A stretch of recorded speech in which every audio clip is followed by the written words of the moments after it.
ప్రభునందు ప్రియులారా, ఈ దినము మనము లూకా సువార్త 6వ అధ్యాయం లూకా సువార్త 6వ అధ్యాయము 27 నుండి 38 వచనాలు చదువుకున్నాం. ప్రియులారా, ఈ మాటలు చదువుతున్నప్పుడు నాకొకటి, మనం ఏ రీతిగా దేవుని వాక్యమును మరి నెరవేర్చటంలో తప్పిపోతున్నామో నాకు ప్రతి వచనం కూడా జ్ఞాపకం చేస్తుంది. మనం ఏ రీతిగా దేవుని మాటలను అనుసరించటంలో మనం తప్పిపోతున్నాం. ఇక్కడ మొట్టమొదటి వచనం 27వ వచనంలో మనం చదువుతున్న లేఖన భాగంలో ప్రభు అంటున్నాడు, పిలుచున్న మీతో నేను చెప్పేది ఏంటంటే, మీ శత్రువులను ప్రేమించండి, మిమ్మును ద్వేషించు వారికి మేలు చేయండి, మిమ్మును శపించు వారిని దీవించండి, మిమ్మును బాధించు వారి కొరకు ప్రార్థన చేయండి. మరి ఈ మాటలు విన్నప్పుడు ఎంతవరకు మనం ఈ మాటలను నెరవేరుస్తున్నామో, మనం నెరవేర్చగలుగుతున్నామో? ఎవరు ఈ మాటలను నెరవేర్చగలుగుతారు? మనకంతటా మనము నెరవేర్చలేము సుమా. యేసుక్రీస్తును ఎవరైతే కలిగి ఉంటారో వారు మాత్రమే ఈ మాటలను అనుసరించి నడుచుకోగలుగుతారు. యేసుక్రీస్తు ఎవరు చేర్చుకోరో, ఎవరు యేసుక్రీస్తును తమ హృదయాలలో కలిగి ఉండరో వారు ఈ మాటలను నెరవేర్చడం బహు కష్టము సుమా. మరి క్రీస్తు యేసునకు కలిగిన మనస్సు ఎవరిలో అయితే ఉంటుందో, ఎవరు ప్రభువును మనసారా ఆరాధించగలుగుతారో, ఆయనను తమ దేవునిగా కలిగి ఉంటారో వారు మాత్రమే ఈ మాటలను వినగలుగుతారు, అనుసరించగలుగుతారు. మీ శత్రువులను ప్రేమించండి. మరి ప్రభువు ఏది చెప్పినా ఆయన చేసే చెప్పాడు. ఆయన మనకు చెప్పి చేయకుండా ఏది ఉండలా. ఆయన శత్రువులను ప్రేమించాడు, మనకు చెప్తూ ఉన్నాడు, మీరు కూడా మీ శత్రువులను ఏం చేయండి? ప్రేమించండి. అందుకని ఈ దినము మరి అంశము మనం ఏ వచనం తీసుకున్నాం? 31వ వచనం అంశం అదే. మనుషులు మీకు ఎలాగూ చేయవలనని మీరు కోరతారో అలాగే మీరు వారికి చేయండి.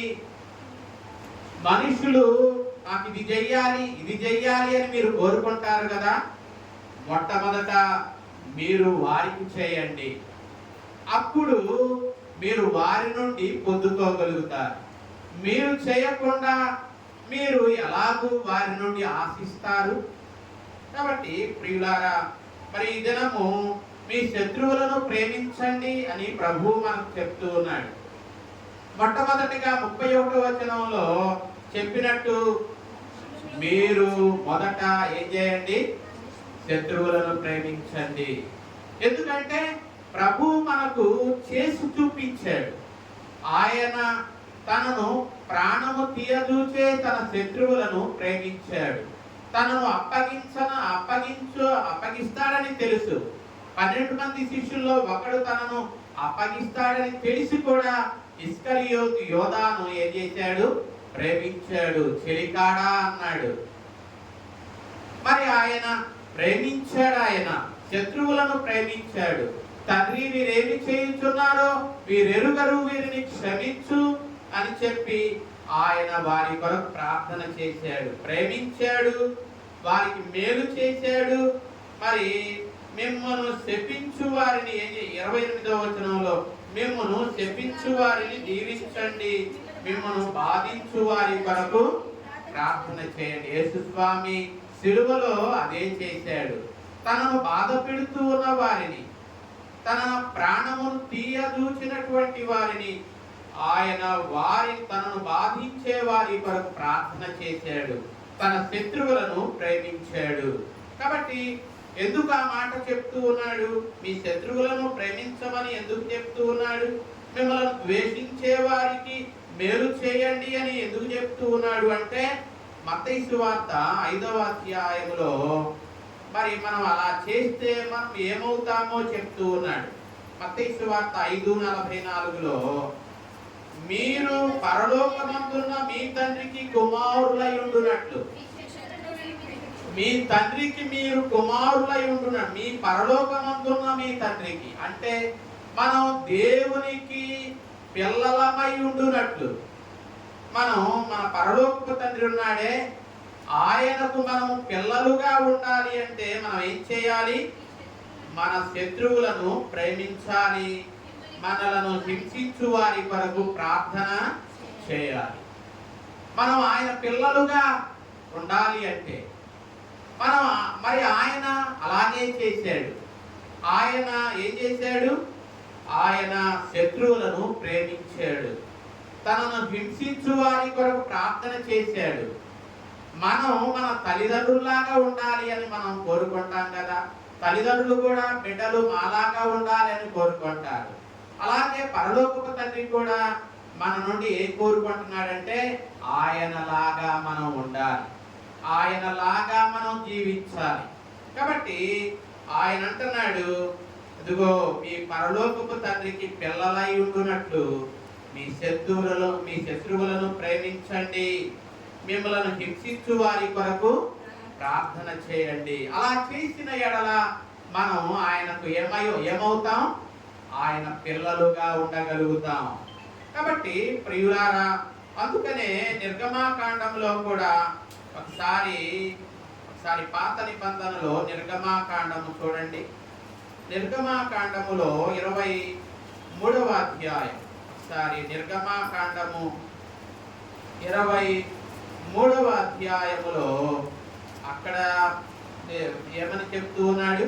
మీ శత్రువు 4-5 వచనాలలో నీ శత్రువు ఎద్దు గాని గాడిద గాని తప్పిపోతూ ఉన్నప్పుడు అది నీకు కనబడినట్లయితే అగత్యముగా దానిని తోలుకొని వచ్చి నీ శత్రువుకు అప్పగించు.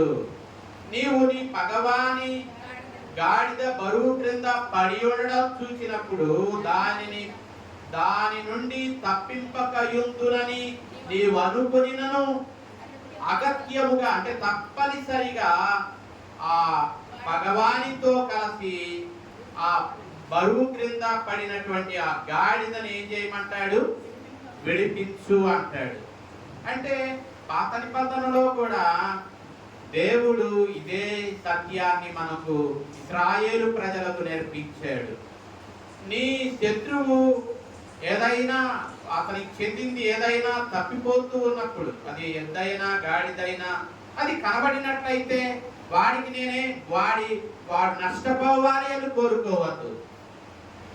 మరి అలాగే వాని గాడిదని పగవాని గాడిద బరువు క్రింద ఉండి అది మరి బాధపడుతూ ఉన్నప్పుడు అది నా శత్రువుది కాబట్టి అది చస్తే బాగుండు, వారికి నష్టం కలిగితే బాగుండును అన్న మనస్తత్వం మనలో ఉండకూడదు. తప్పకుండా వాని యొక్క శ్రేయస్సు, వాని క్షేమము నీవు కోరుకో అంటాడు. కాబట్టి ప్రియులారా, మరి ఈ సత్యాన్ని ప్రభువారు పాత నిబంధనలో నేర్పించాడు ఇశ్రాయేలు ప్రజలకు. ఈ దినం దేవుడు మనకు కూడా ఇది సత్యాన్ని నేర్పుతూ ఉన్నాడు. మీ శత్రువును ప్రేమించు, నిన్ను ద్వేషిస్తూ ఉన్నట్లయితే మేలు చేయి అంటున్నాడు. ఇంకా మనం చూస్తే సామెతల గ్రంథంలో కూడా 25వ అధ్యాయం, ఒకసారి సామెతల గ్రంథము 25వ అధ్యాయం, సామెతల గ్రంథములో 25వ అధ్యాయములోనికి వెళితే అక్కడ మనకు ఒక 25-21 నీ పగవాడు ఆకలి కొనిన ఎడల వానికి ఏం పెట్టు? భోజనము పెట్టు. దప్పిక కొనిన ఎడల వానికి దాహమియ్యి. ఎవరికి? నీ పగవాడు అంటే నీ శత్రువు. నీ శత్రువు ఆకలి కొనిన ఎడల వానికి భోజనం పెట్టు. దప్పిక కొనిన ఎడల వానికి దాహమి. కీడుతో కీడును జయించొద్దు, మేలు చేత కీడును జయించు. ఏమంటాడు? కీడుతో కీడును ఎప్పుడూ జయించొద్దు. పాత నిబంధన చెప్తుంది పంటికి పన్ను కంటికి కన్ను అంది. కానీ క్రొత్త నిబంధన అంటుంది కీడు చేత కీడును జయించొద్దు, మేలు చేత కీడును ఏం చేయి? జయించు. ఆ సందర్భం బైబిల్లో మనకు ఎక్కడైనా కనపడుద్దా అంటే 2వ రాజుల గ్రంథం ఒకసారి చూద్దామా? 2వ రాజుల గ్రంథము 6వ అధ్యాయములో ఆ సందర్భం మనకు కనపడుద్ది. 2వ రాజుల గ్రంథము 6వ అధ్యాయములో మనం చూస్తే ప్రియులారా, అక్కడ 23వ వచనం, అతడు వారి కొరకు విస్తారమైన భోజన పదార్థములను సిద్ధపరచగా వారు అన్నపానములు పుచ్చుకొని రాజు సెలవు పొంది తమ యజమానుని యొద్దకు పోయిరి. వీరెవరు? సిరియనులు, శత్రువులు. వీళ్ళు శత్రువులు మరి ఎక్కడికి వచ్చారు? మరి దైవజనుడిని పట్టుకోవడానికి వచ్చారు. దైవజనుడైన ఎలీషాను పట్టుకోవడానికి సిరియన్ సైన్యము వచ్చింది. మరి ఆ సిరియన్ సైన్యం వచ్చింది. మరి వారు మరి మన అధ్యాయం చూస్తే ఆ సందర్భం మనకు అర్థమవుతుంది. వాళ్ళు శత్రువులు ఇశ్రాయేలుల మధ్యకు వచ్చారు. దేవుడు వారికి అంధత్వాన్ని కలుగజేశాడు. వారికి ఏం కనపడటం లేదు. వారు కడువులాడుకుంటూ ఉన్నారు. అటువంటి సమయంలో మరి శత్రువులు దిక్కారు కదా ఇశ్రాయేలీయులకు. మరి ఇశ్రాయేలులు ఏం చేయాలి? శత్రువు తమ మధ్యకు వచ్చినప్పుడు వారిని చంపివేయాలి. కానీ వాళ్ళు ఏం చేశారు? మరి మనం చదువుకున్న వచనంలో వారి కొరకు విస్తారమైన భోజన పదార్థాలను సిద్ధపరిచారు. మరి వారు అన్నపానములను పుచ్చుకొని వారు ఆ తరువాత అప్పటి నుండి మనం 23వ వచనం మధ్య భాగం, అప్పటి నుండి సిరియను దండువారు ఇశ్రాయేలు దేశములోనికి వచ్చుట మానిపోయెను. ఇక సిరియనులు వారికి ఆకలితో ఉన్న వారికి భోజనం పెట్టారు. శత్రువు వాళ్ళ మధ్య వచ్చినా శత్రువు అంతమొందించడానికి అవకాశం వచ్చినప్పటికీ వారికి భోజనం పెట్టి పంపించినప్పుడు వారు ఇక ఇశ్రాయేలు దేశం మీదకి వారు దండెత్తి రావడం ఏం చేశారు? మానివేశారు. కాబట్టి మరి అదే మనకు క్రొత్త నిబంధన కూడా నేర్పుతూ ఉంది. మేలు చేత కీడును జయించు, కీడు చేత కీడును కాదు అని వాక్యం స్పష్టంగా చెప్తూ ఉంది. కాబట్టి ప్రియులారా, మనం ఎప్పుడైనా ఈ మాటలు ఏదో ఒక సందర్భంలోనైనా మనం అనుసరిస్తున్నామా? ఎవరు అనుసరించగలరు? యేసుక్రీస్తు మనస్సు కలిగిన వారు మాత్రమే ఈ మాటలను అనుసరించగలుగుతారు. యేసుక్రీస్తు మనస్సు లేనటువంటి వారు ఈ మాటలను అనుసరించడం బహు కష్టము సుమా. కాబట్టి మీ శత్రువులను ప్రేమించండి, మిమ్మల్ని ద్వేషించు వారికి మేలు చేయండి. కాబట్టి ప్రియులారా, దేవుడు శత్రువులను ప్రేమించాడు ఆయన. మరి రోమాపత్రిక మనం చూస్తే పౌలు చెప్తూ ఉన్నాడు, ఆయన మనలను ఎప్పుడు ప్రేమించాడో చెప్తూ ఉన్నాడు. ఒకసారి రోమాపత్రికలోనికి వెళదాం. రోమాపత్రిక 5వ అధ్యాయములో మనం చూస్తే ప్రియులారా, 8వ వచనంలో దేవుడు తన ప్రేమను మన ఎడల వెల్లడి చేశాడు. దేవుడు తన ప్రేమను మన పట్ల చూపించాడు. ఎప్పుడట? మనం ఇంకనూ పాపులమై ఉండగానే క్రీస్తు మన కొరకు చనిపోయాడు. మనము పాపులమై ఉండగా ఆయన మనలను ప్రేమించి మన కొరకు తన ప్రాణాన్ని పెట్టాడు. ఇంకా ఏమంటాడు ఆయన? మరి ఇంకా ఏం చేశాడట? ఇంకా మనం చూస్తే 10వ వచనంలో శత్రువులమై ఉండగా తన కుమారుని మరణము ద్వారా మనము దేవునితో సమాధానపరచబడిన వారమై ఆయన జీవించుట చేత మరి నిశ్చయముగా రక్షింపబడుదుము.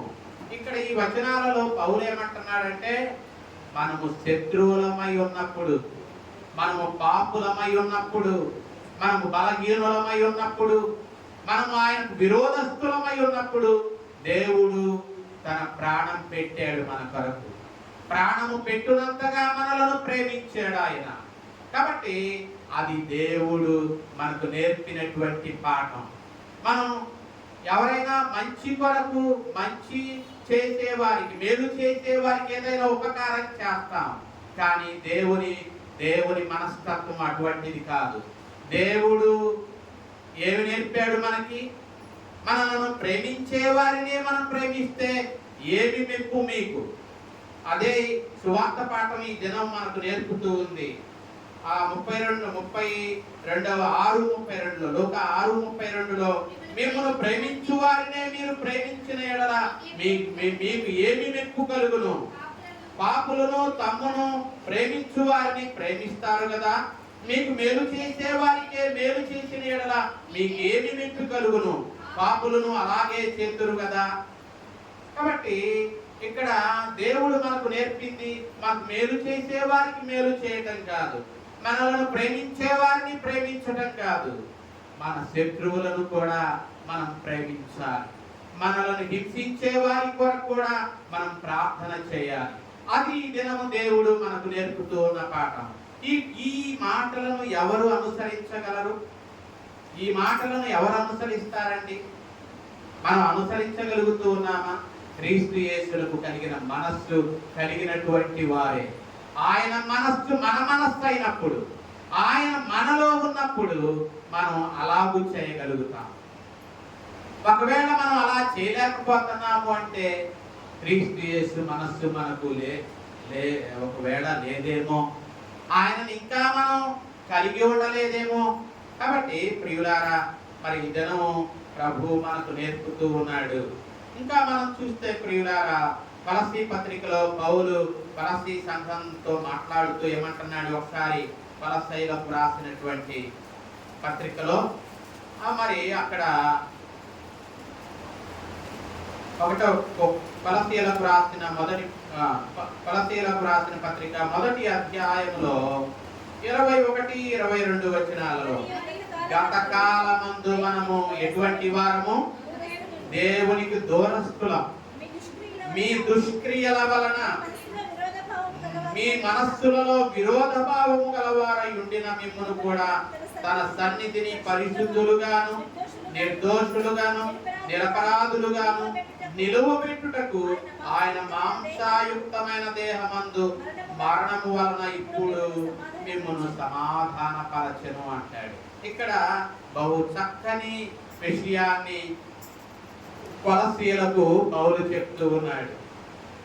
గత కాలములో మనం ఎవరమో చెప్తూ ఉన్నాడు, కొలస్సీలకు చెప్తూ ఉన్నాడు, మనతో కూడా చెప్తూ ఉన్నాడు. గత కాలములో మనం దేవునికి ఎటువంటి వారము? దూరస్తులము. ఓ కొలస్సీయులారా, గత కాలములో మీరు దేవునికి దూరస్తులు. దేవుడు మరి పౌలు మనతో కూడా అంటున్నాడు, మీరు కూడా గత కాలములో దేవునికి దూరస్తులు. మన దుష్క్రియల వలన మన మనస్సులలో విరోధ భావము గలవారై ఉండిన మనలను కూడా, దుష్క్రియల చేత మనస్సులో విరోధ భావం కలిగిన మనలను కూడా ఏం చేయడానికి?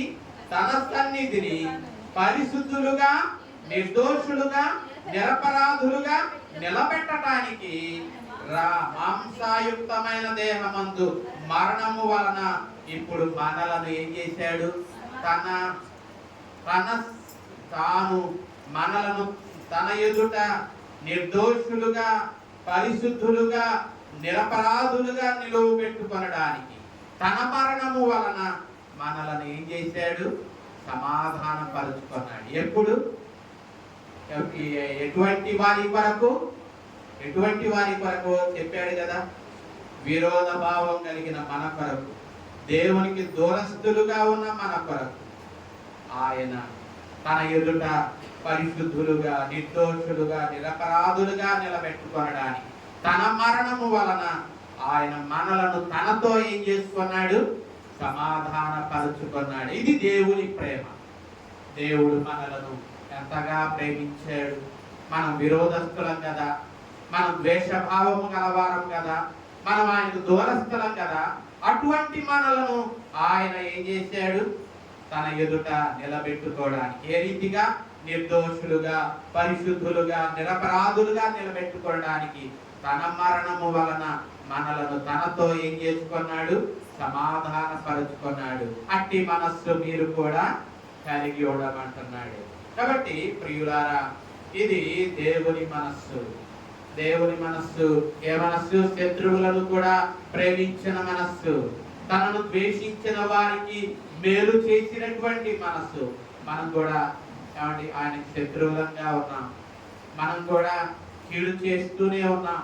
ఆయన గాయాలను ఇంకా మన ప్రవర్తన ద్వారా, మన మాట ద్వారా ఆయన గాయాలను రేపుతూనే ఉన్నాం కదా. అయినప్పటికీ ఆయన మనలను తండ్రి గుడి పార్శ్వమున కూర్చోండి ఆయన ఏమంటున్నాడు? తండ్రి, వీరేమి చేయుచున్నారో వీరెరుగరు, వీరిని క్షమించు అంటూ ఉన్నాడు. కాబట్టి ప్రియులారా, ఆ మనస్సు మనం కలిగి ఉండాలి. శత్రువులను ప్రేమించే మనస్సు, మనలను హింసించే ద్వేషించే వారికి మేలు చేసే మనస్సు, మనలను శపించే వారిని దీవించే మనస్సు, మనలను బాధ పెట్టే వారి కొరకు ప్రార్థన చేసే మనస్సు మనం కలిగి ఉండాలి. ఎప్పుడు? మనం క్రీస్తు యేసులకు ఆయన మనస్సు కలిగి ఉన్నప్పుడు, ఆయన మనము కలిగి ఉన్నప్పుడు మాత్రమే ఈ రీతిగా మనం చేయగలుగుతాం ప్రియులారా. కాబట్టి ప్రియులారా, ఎవరైనా మరి మనకు హాని చేస్తే, ఎవరైనా మనకు అన్యాయం చేస్తే వారితో వాదించటం కాదు, వారి మీద ప్రతిచర్య చేయడం కాదు, లేక పగ తీర్చుకోవడం కాదు. మరి మనం క్రీస్తు యేసుకు కలిగిన మనస్సు మనకు ఉన్నప్పుడు హింసలలో, మరి దౌర్జన్యములో మనం సహించుకునే మనస్సును కలిగి ఉండాలి. ఆయన సహించుకున్నాడు. హింసలో హింసింపబడుతూ ఉన్నప్పుడు సహించుకున్నాడు. దౌర్జన్యము నందుతూ ఆయన మౌనముగా ఉన్నాడు. అట్టి మనస్సు మనము కూడా కలిగి ఉండాలి అని చెప్పి వాక్యం మనకు నేర్పిస్తూ ఉంది. ప్రియులారా, అట్టి మనస్సు మనము మరి కలిగి ఉండాలి అని వాక్యం మనకు మత్తయి సువార్త 26వ అధ్యాయం, ఒకసారి మత్తయి సువార్త 26వ అధ్యాయం మనం చూస్తే, మత్తయి సువార్త 26వ అధ్యాయము 52వ వచనం. మత్తయి సువార్త 26:52.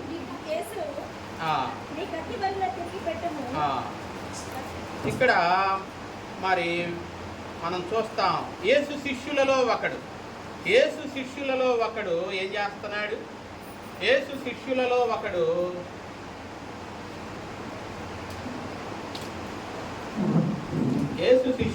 ఒకడు ఆ మనస్సు కలిగి ఉండడం మనం చూడటం లేదు. ఒకసారి మత్తయి సువార్త 26:52లో మరి యేసు ప్రభు అంటున్నాడు, నీ కత్తి వరలో తిరిగి పెట్టుము, కత్తి పట్టుకొని వారందరూ కత్తి చేతనే నశింతురు అంటున్నాడు.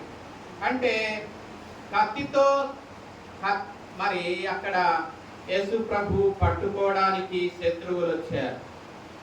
మరి ఆ సమయంలో యేసు శిష్యుడుగా ఉన్న ఒకడు మరి ప్రతిచర్య చేయాలి అని ప్రయత్నించాడు. యేసయ్య అంటున్నాడు, మరి కత్తి నీ వరలో పెట్టు, కత్తితో జయించాలి అని కోరుకోకు, ప్రేమతో జయించు, సహించు, ఓర్చుకో. ఒకవేళ మరి నాకే ఆ మనస్సు లేకపోతే నేను ప్రతిచర్య చేసేవాడినిగా.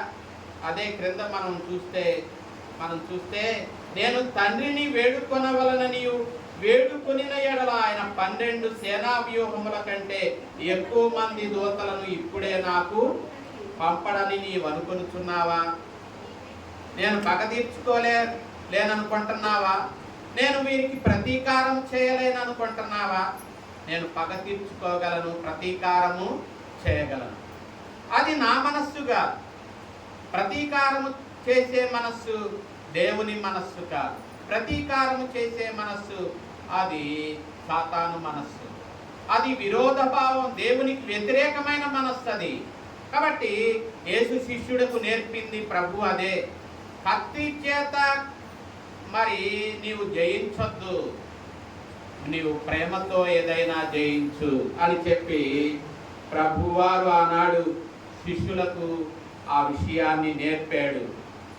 మరి ప్రియులారా, ఈ దినము దేవుడు మనకు అదే నేర్పుతూ ఉన్నాడు. కీడు చేత కీడును జయించొద్దు, ప్రేమ చేత కీడును జయించు అని ఆయన నేర్పుతూ ఉన్నాడు.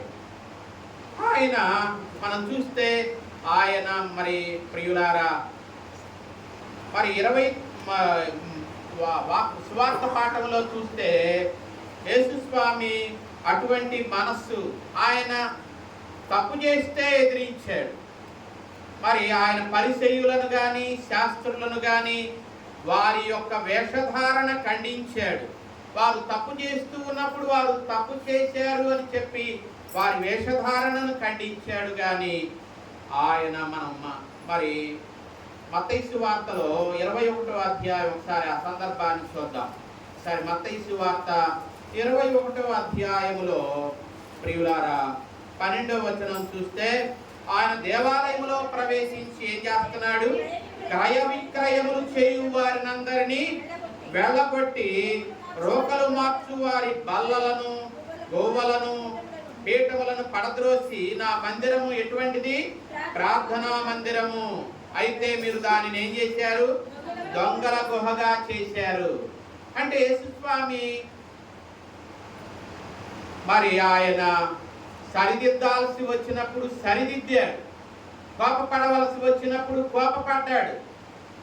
ఆయన సహించుకునే పరిస్థితి సహించుకునే మరి సందర్భంలో సహించుకున్నాడు. ఉమ్మివేసిన వారిని మరి ఇక్కడ వారిని కోపించినట్టు ఉమ్మివేసిన వారిని కోపించాడా?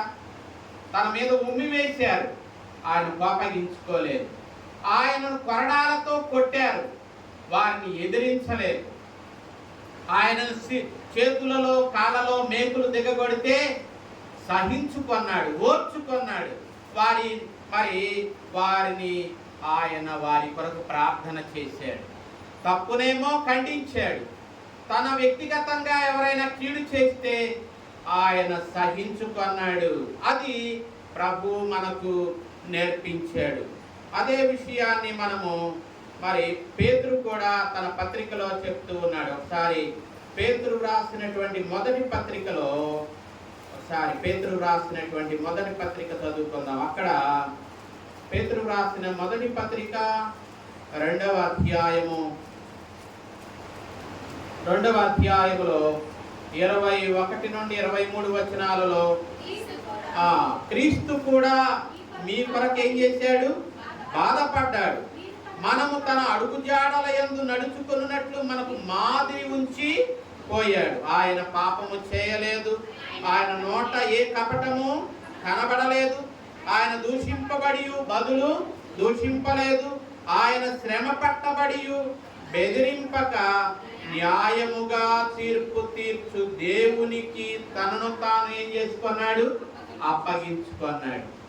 మరి పేతురు అంటున్నాడు, పేతురు చూచాడు యేసయ్య శ్రమలను కన్నులారా చూచాడు. కన్నులారా చూచినటువంటి పేతురు తన పత్రికలో ఏమంటున్నాడు? ఆయన బాధపడి ఆయన సహించుకున్నాడు. ఎందుకంటే మనము తన అడుగుజాడల యందు నడుచుకున్నట్లు మనకు మాదిరిగా ఉండడానికి ఆయన ఏం చేశాడు? సహించుకున్నాడు. ఆయన దూషింపబడి మరి బదులు దూషించలేదు. ఆయన శ్రమ పెట్టబడి బెదిరించక ఏం చేశాడు?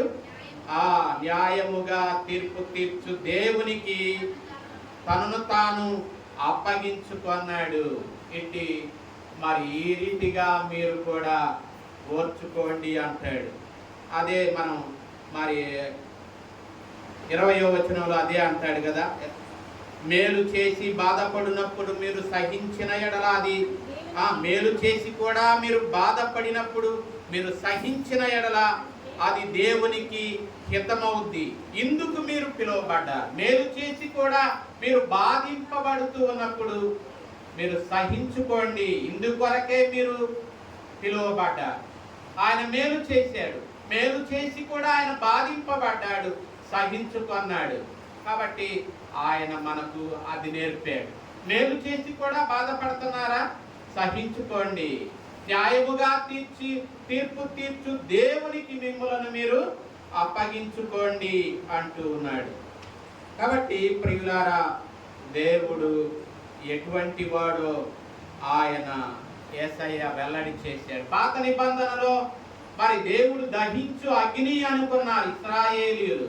కానీ యేసయ్య క్రొత్త నిబంధనలోనికి వచ్చేసరికి దేవుడు దహించే అగ్ని నిజమే. కానీ మరి ఒక ప్రక్క దేవుడు ఎటువంటి వాడు? దేవుడు ప్రేమ గలవాడు. అందుకనే మరి యోహాను తన మొదటి పత్రికలో కూడా దేవుడు ఏమై ఉన్నాడు అని మనకు చెప్పాడు. దేవుడు ఏమై ఉన్నాడు? దహించు అగ్ని అయి ఉన్నాడు అన్నాడా? యోహాను తన మొదటి పత్రికలో ఏమన్నాడు? దేవుడు ప్రేమ స్వరూపి అన్నాడు కదా. 4:8లో యోహాను మొదటి పత్రిక 4:8లో దేవుడు దహించు అగ్ని అని పాత నిబంధనలో మనం నేర్చుకున్నాం. కానీ క్రొత్త నిబంధనలోనికి వచ్చేసరికి యోహాను, యేసు రొమ్మున ఆనుకొనిన శిష్యుడైన యోహాను, దేవుడు దహించు అగ్ని మాత్రమే కాదు, దేవుడు ఎవరు? దేవుడు ప్రేమ స్వరూపి అంటున్నాడు. దేవుడు ప్రేమయ్య ఉన్నాడు అన్నాడు. కాబట్టి దేవుడు ప్రేమయ్య ఉన్నాడు. ప్రేమ కలిగిన దేవుడు ఆయన ఏం చేస్తున్నాడు? ఆయన 35వ వచనం లూకాసు వార్త 6:35 చివరిలో ఆయన కృతజ్ఞత లేని వారి ఎడల, దుష్టుల ఎడల ఉపకారి అయి ఉన్నాడు. ఆయన ఎవరి ఎడల? ఆయన కృతజ్ఞత లేని వారి ఎడల. మనం ఆయనకు కృతజ్ఞత కలిగి జీవించలేకపోతున్నాం. మన ఎడల కృతజ్ఞత కలిగి మనం కృతజ్ఞత లేనివారమైనను దుష్టులమైన ఎడలను దుష్టులైన అయినప్పటికీ మనకు ఆయన ఉపకారం చేసేవాడుగా ఉన్నాడు. మనం ఆయనకి థ్యాంక్స్ అని చెప్పలేకపోతున్నాం. ప్రతి విషయంలో మనం దేవునికి థ్యాంక్స్ అని చెప్పిన సందర్భాలు బహు తక్కువ. ఏదో గొప్ప మేలు జరిగితే కృతజ్ఞత చెల్లిస్తాం. ప్రతి చిన్న విషయంలో కూడా దేవునికి కృతజ్ఞత కలిగి ఉండాలి. మనం కృతజ్ఞత లేని వారమైనప్పటికీ, మనము దుష్టులమైనప్పటికీ ఆయన ఉపకారము చేయకుండా మానలేదు. అందుకనే కీర్తనాకారుడు ఒకడు చోట అంటాడు, యెహోవా అందరికీ ఏమై ఉన్నాడు? ఆ మాట ఎక్కడన్నా కీర్తనల గ్రంథంలో కనపడుద్దా? యెహోవా అందరికీ ఏమై ఉన్నాడు? ఉపకారి అయి ఉన్నాడు అన్న మాట మనకు కీర్తనల గ్రంథంలోనే మనకు కనపడుద్ది. 145వ కీర్తనలో 9వ చరణంలో యెహోవా అందరికీ ఉపకారి అన్న మాట అక్కడ కనపడుద్ది మనకి. అంటే దేవుడు ఎవరి ఎడల ఉపకారం చేస్తున్నాడు? మంచివారి ఎడలేనా? ఇక్కడ దేవుడు మంచివారి ఎడల కాదు, పాపులమైన మన ఎడల, చెడ్డవారమైన మన ఎడల, కృతజ్ఞత లేని మన ఎడల దేవుడు ఏమై ఉన్నాడు? ఉపకారి అయి ఉన్నాడు. అట్టి మనస్సు మనం కూడా కలిగి ఉండాలి. ఏ మనస్సు? అందరి ఎడల. మనం మరి అంటే దేవుడు నేర్పుతూ ఉన్నాడు. లోకములో ఉన్నవారు మనం ఎలా ఉండాలో వాళ్ళకి మనకు కొంత డిఫరెన్స్ ఉండాలిగా, కావండి, వేరుగా ఉండాలిగా. దేవుడు లోకంలో నుండే కదా మనలను పిలుచుకున్న మనం లోకస్తుల వలె ఉంటే ఎలా? మరి లోకము నుండి ప్రత్యేకింపబడ్డాం కదా, వారిలాగా మనం కొంత వరకైనా మన ప్రవర్తన వేరుగా ఉండాలి, మనం మెరుగుగా ఉండాలి. అందుకనే మరి యేసుస్వామి మత్తయి సువార్త 5:20లో అంటాడు, మీ నీతి ఏమంటున్నాడు 5:20లో? శాస్త్రుల నీతి కంటేను పరిసయ్యుల నీతి కంటేను మీ నీతి అధికము కాని ఎడల మీరు పరలోక రాజ్యములో ఏమవ్వలేరు, ప్రవేశించలేరు అంటాడు. శాస్త్రుల నీతి కంటే మత్తయి సువార్త 5:20లో చదువుకున్నాం ఆ మాట. శాస్త్రుల నీతి కంటే పరిసయ్యుల నీతి కంటే మీ నీతి అధికము కాని ఎడల మీరు పరలోక రాజ్యములో ఏమవరు, ప్రవేశించలేరు. మన నీతి బెటర్గా ఉండాలి. మనం మేలు చేసిన వారికే మేలు చేయడం కాదు, మనలను ప్రేమించిన వారినే ప్రేమించడం కాదు, మేలు చేసినా చేయకపోయినా, మనలను ద్వేషించినా మనలను శపించినా మనలను బాధించిన మనం ప్రేమించే మనస్సు, ప్రార్థించే మనస్సు, మేలు చేసే మనస్సు మనము కలిగి ఉండాలి. అది ఎవరి నుండి మనం నేర్చుకుంటున్నాం? దేవుని నుండి మనం నేర్చుకుంటున్నాం. అట్టి మనస్సు మనము కలిగి ఉండాలి అని దినము వాక్యం నేర్పుతూ ఉంది. కాబట్టి ప్రియులారా, దేవుడు అట్టి మనస్సు మన పట్ల కలిగి ఉన్నాడు. ఒకసారి మరి ప్రియులారా, మరి ఆయన మనం మెరుగుగా ఉండాలి అని ఆయన కోరుకుంటూ ఉన్నాడు. ఇంకా మనం చూస్తే మరి ఆ మనస్సు మనము ఈ దినం పాత నిబంధన పాఠంలో మనం చూస్తాం. పాత నిబంధన ఇందాక చదువుకున్నాం. ఆ మనస్సు ఎవరిలో మనకు కనపడుద్ది? పాత నిబంధన మనం పాత నిబంధన ఎవరిని గురించి చదువుకున్నాం? ఆదికాండం 45వ అధ్యాయము 3 నుండి 8 వచనాలలో మనం అక్కడ ఎవరు కనపడుతున్నారు మనకి? ఎవరు? యోసేపు. యోసేపు ఆ మనస్సు యోసేపులో మనం చూస్తాం కదా. యోసేపులో ఆ మనస్సు మనం చూస్తాం. యోసేపు ఏ మనస్సు కలిగి ఉన్నాడు? ఏ అన్నలైతే తనను ద్వేషించారు, ఏ అన్నలైతే తన మీద పగబట్టారు, ఏ అన్నలైతే తనను గుంటలో తోశారు, ఏ అన్నలైతే తనను అమ్మివేశారు, ఏ అన్నలైతే తండ్రి ప్రేమకు దూరం చేశారు, ఏ అన్నలైతే ఏమండి ఎంత కీడు చేశారు ఆ అన్నలు. చిన్న వయసులో తండ్రి ప్రేమ, తండ్రి ప్రేమకు నోచుకోకుండా చేశారు కదా. యోసేపుని ద్వేషించారు కదా. అంగీ లాగి వేసి వాడిని గుంటలోకి దోసి, గుంటలో నుండి గుంటలో కనీసం అమ్ముకుంటే 20 వెండి నాణ్యాలను వస్తాయి కదా, అమ్మి వేశారు కదా. అంతగా యోసేపు పట్ల వారు ప్రవర్తించారు కదా. మరి యోసేపు అక్కడ మనం అసలు ఎంత ఆశ్చర్యం అనిపిస్తుందో ఆ మాటలు. 45వ వచనంలో ఏమంటాడు? ఆదికాండము 45వ అధ్యాయం, ఆదికాండము 45వ అధ్యాయములో అంటాడు 5వ వచనంలో, నేను ఇక్కడికి వచ్చినట్లు మీరు నన్ను అమ్మివేసినందుకు దుఃఖపడద్దు, అది మీకు సంతాపము పుట్టింపనీయకుడి, ప్రాణరక్షణ కొరకు దేవుడు మీకు ముందుగా నన్ను పంపించాడు. ఇంకా ఏమంటాడు? మిమ్మును 6వ వచనం మధ్య భాగములో, మిమ్మును ఆశ్చర్యముగా రక్షించి దేశములో మిమ్మల్ని శేషముగా నిలుపుటకును ప్రాణముతో మిమ్మల్ని కాపాడడానికి దేవుడు మీకు ముందుగా నన్ను పంపించాడు. దేవుడే గాని మీరు నన్ను ఇక్కడికి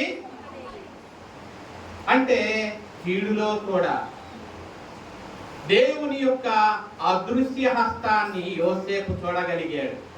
దేవుని యొక్క కార్యాన్ని, దేవుని యొక్క ఆ అదృశ్యమైన కార్యాన్ని యోసేపు చూడగలిగాడు. నిజానికి వాస్తవానికి యోసేపునకు ఐగుప్తులకు పంపించింది ఎవరండి? అన్నలే కదా. అమ్మివేసింది అన్నలే కదా. వేషించి పగబట్టి గుంటలో పడేసి ఇష్మాయేలీలకు 20 వెండి నాణ్యాలకు అమ్మివేసింది ఎవరండి? అన్నలే కదా. మరి యోసేపు దేవుడే గాని మీరు నన్ను ఇక్కడికి పంపలేదు అంటున్నాడు. అంటే అది ఏ మనస్సు అనుకుంటున్నారు? అది ఏ మనస్సు? దేవుని మన దేవుడు యోసేపుకు తోడై ఉన్నాడు. యోసేపుకు దేవుడు తోడై ఉన్నాడు. తోడై ఉన్నాడు కాబట్టే ఆయన మనస్సు యోసేపులో కూడా మనం చూస్తాం. ఆ మాటల్లో తనను ద్వేషించిన, తన మీద పగబట్టిన, తనకు కీడు చేయదూచినటువంటి అన్నలనే అతడు అంటున్నాడు. అతడు 50వ అధ్యాయం చూస్తే వారిని అంతగా మరి కీడు చేసిన అన్నలకు ఏమిచ్చాడట? ఆదికాండము 50వ అధ్యాయంలో అన్నలకు ఏమిచ్చాడండి? బట్టలు ఇచ్చాడు. 50వ అధ్యాయం చివరిలో మరి అక్కడ చూస్తే 20వ వచనం 50-20 మీరు నాకు కీడు చేయ ఉద్దేశించితిరి గాని నేటి దినమున జరుగునట్లు అనగా బహు ప్రజలు బ్రతుకున్నట్లు అది మేలుకే దేవుడు ఉద్దేశించాడు. కాబట్టి భయపడద్దు అని చెప్పి వారి పిల్లలను పోషించాడు, వారిని ఆదరించాడు, వారితో ప్రీతిగా మాట్లాడాడు. ఇది ఏ మనస్సు అనుకుంటున్నారు? ఇది ఏ మనస్సు?